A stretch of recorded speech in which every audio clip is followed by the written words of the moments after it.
Stand by, rolling. When I was growing up, I always was taken to the stage. So when I was in high school, I was doing theatre, I was making movies, hosting assemblies, even ended up hosting muck-up days. So it was definitely always something that I thought I'd be involved in, is getting involved in media. What I loved about being on stage was it really felt like a safe space for me. I could be almost a character or be a bigger version of myself. I had a friend who was involved with the radio station and said, "You should do a radio show with me." And I'd never really considered that before, but I gave it a go and came on air and was really nervous, but quite quickly I found my feet and really enjoyed it.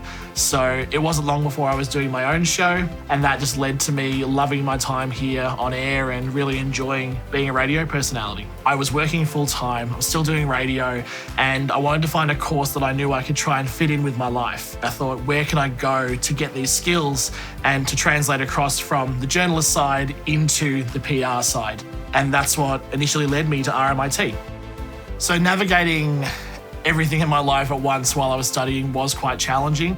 I was still working full time as a manager in a call centre. I have a partner who I've been with for 5 years, and I was still doing radio as well. So it definitely became a real balance. I would be up at 6 for radio.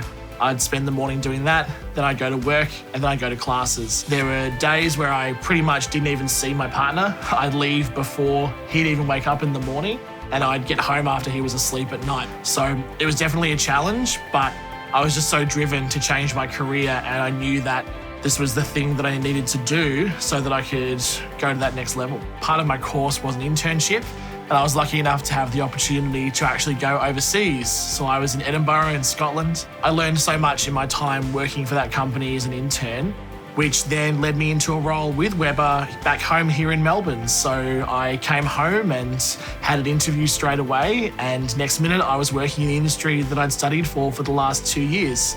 And I'm still there today and still really enjoying it. I definitely think that by having that life experience in the workforce, it just set me up for success, and I knew what I wanted and I knew what I had to do to get it. What's next for me is getting as much experience as I possibly can in the agency world so that I can eventually start my own company, hopefully sometime in the next 5 years.